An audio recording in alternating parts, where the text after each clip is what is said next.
Hello to my beautiful people out there. I hope आप सब happy होंगे, positive होंगे और बहुत ज्यादा मोटिवेटेड होंगे। आज की कहानी का टाइटल है मैं आपकी जैसी सास कभी नहीं बनूंगी। दिया की शादी कुछ ही समय पहले नमन से हुई थी। नमन का अपना बिजनेस था जिसे वो अपने पिता के साथ मिलकर संभालता था। घर में सास और दादी सास भी थी। नमन की एक बहन भी थी जिसकी शादी लोकल ही हुई थी। दिया की सास अपनी बेटी रीना से बहुत प्यार करती थी। क्योंकि रीना उसी शहर में रहती थी इसलिए उसका जब भी मन करता वो अपने मायके आ जाती। रीना के पति सुमित का भी अपना व्यवसाय था और उसी काम के सिलसिले में अक्सर दूसरे शहर जाना पड़ता था। जब भी सुमित दूसरे शहर जाते उतने दिन रीना मायके में ही रहती और भाभी से अपनी पसंद के पकवान बनाकर खाती। भाभी से खूब सेवा करवाती थी। घर के सारे काम दिया अकेले ही करती थी। यहाँ तक कि दादी सास को भी संभालना उसी की जिम्मेदारी थी। उनके घुटनों में बहुत दर्द रहता था, इस कारण वो चल फिर भी बहुत मुश्किल से पाती थी। दिया ही उन्हें नहलाने धोने से लेकर खाने पीने व दवाई देने का काम करती थी। दिया की सुबह 5 बजे शुरू होती थी और पूरे दिन काम में लगी रहती।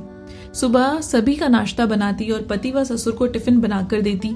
उनके जाने के बाद घर के बाकी सदस्यों को नाश्ता करवाती, फिर बर्तन, झाड़ू, कपड़ा, पोछा, अपने अन्य काम निपटाती। एक काम करके हटती तब तक दूसरे काम का समय हो जाता था। दोपहर में सारे काम निपटाने के बाद वो कुछ समय लेट जाती थी। उससे भी उसकी सासू माँ को दिक्कत थी। जैसे ही दिया कमरे की ओर जाती सासू माँ उसे कोई ना कोई काम में उलझा देती। बहू के लिए कामों में भी कमियां निकालने में भी उन्हें बहुत मजा आता था। बहू से काम भी करवाती और काम पूरा होने पर कमियां भी गिनवा देती। दादी सास को कमला जी का बहू के प्रति बर्ताव अच्छा नहीं लगता था, लेकिन घर में शांति बनी रहे इसलिए चुप थी। एक दिन दिया की तबीयत थोड़ी खराब थी तो उसने ननद को मदद करने के लिए कह दिया और रीना रसोई में मदद करने भी लग गई। लेकिन जैसे ही कमला जी ने बेटी को रसोई में काम करते देखा तो बहू पर बरस पड़ी। तुम्हारी हिम्मत कैसी हुई मेरी बेटी से काम करवाने की? वो मायके में काम करने के लिए आती है, खबरदार आज के बाद उससे कोई भी काम करवाया तो। दिया ने सफाई देते हुए कहा कि मम्मी जी मेरी तबीयत थोड़ी खराब थी इसलिए दीदी से मदद ले ली। क्या हुआ है तुम्हारी तबीयत को? अच्छी भली तो हो। ये सब काम करने के बहाने हैं, काम ना करने के बहाने हैं। अब जल्दी जल्दी सबके लिए नाश्ता बनाओ। इतना कहकर कमला जी अपने कमरे की ओर चल दी और रीना को भी चलने का इशारा कर दिया। ये सब बातें दादी सास देख रही थी। उसे दिया पर तरस भी आ रहा था लेकिन वो चुप रही। अगले दिन भी दिया की सेहत में कोई सुधार नहीं हुआ और वो समय से उठ नहीं पाई तो सास ने दरवाजा पीटना चालू कर दिया। बोलने लगी, कब तक सोती रहोगी?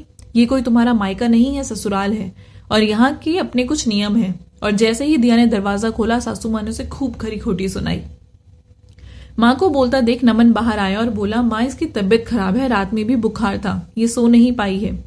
इतना सुन कमला जी को और गुस्सा आ गया और वो बोली, हाँ अब तू भी इसकी तरफदारी करना चालू कर दे। एक तो ये वैसे ही कामचोर है, कोई काम ठीक से नहीं करती और अब इसने तुझको भी अपने वश में कर लिया है और तू माँ के सामने बोलने लग गया है। औरतों के मामले में मत पड़, अपना काम कर। माँ की बातें सुन नमन चुप हो गया और दिया दवाई लेकर काम करने में लग गई।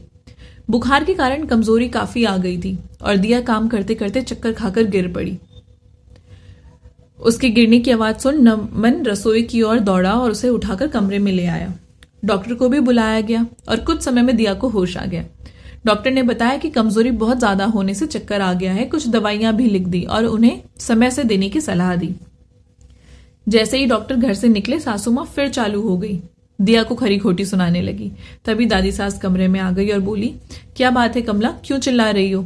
जब बहू की तबीयत ठीक नहीं है तो एक दिन तू और तेरी बेटी काम कर लोगे तो कोई आफत नहीं आ जाएगी। उसे आराम की जरूरत है, अब चल उसे सोने दे। पर कमला जी टस से मस नहीं हुई।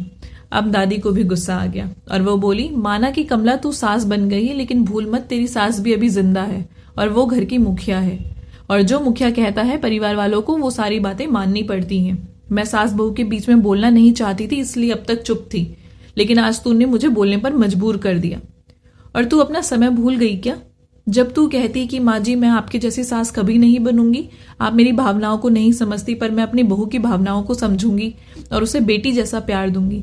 मेरी मदद करने के लिए कोई नहीं है लेकिन मैं अपनी बहू की खूब मदद करूंगी। कोई गलती बहू से हो भी जाएगी तो प्यार से उसे समझाऊंगी और ताने तो कभी नहीं दूंगी। अब कहाँ गई वो बातें कमला?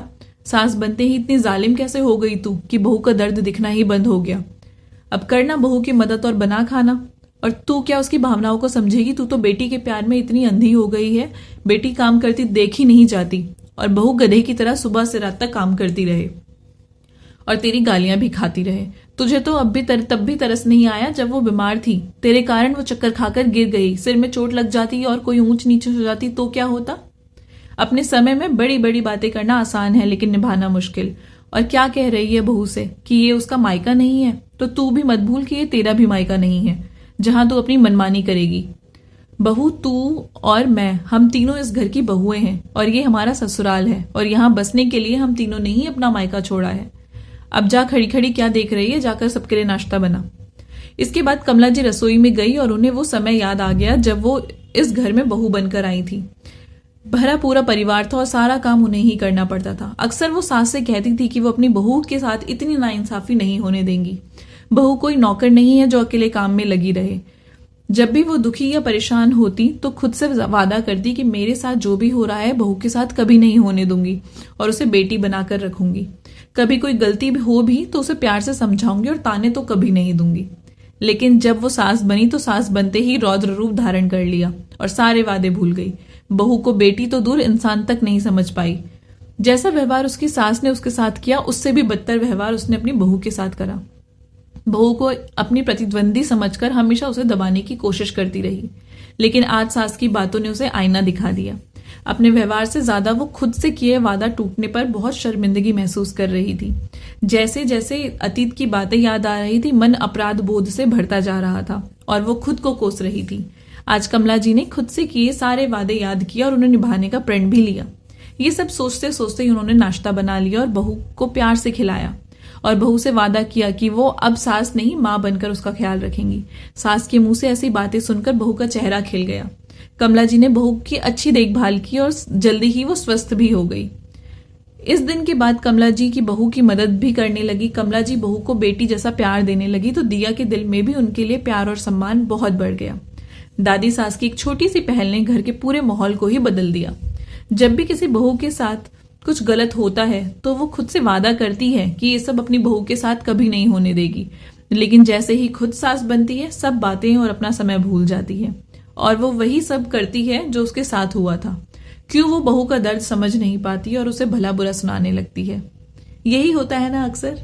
कमेंट सेक्शन में अपनी राय जरूर बताइए। आई होप आपको ये कहानी पसंद आई होगी। अगर कहानी अच्छी लगी है तो चैनल को प्लीज सब्सक्राइब कर दीजिए, लाइक कर दीजिए और अपने प्यारे प्यारे से कमेंट नीचे ड्रॉप कर दीजिए। मिलूंगी आपसे नई कहानी के साथ, तब तक के लिए बाय बाय।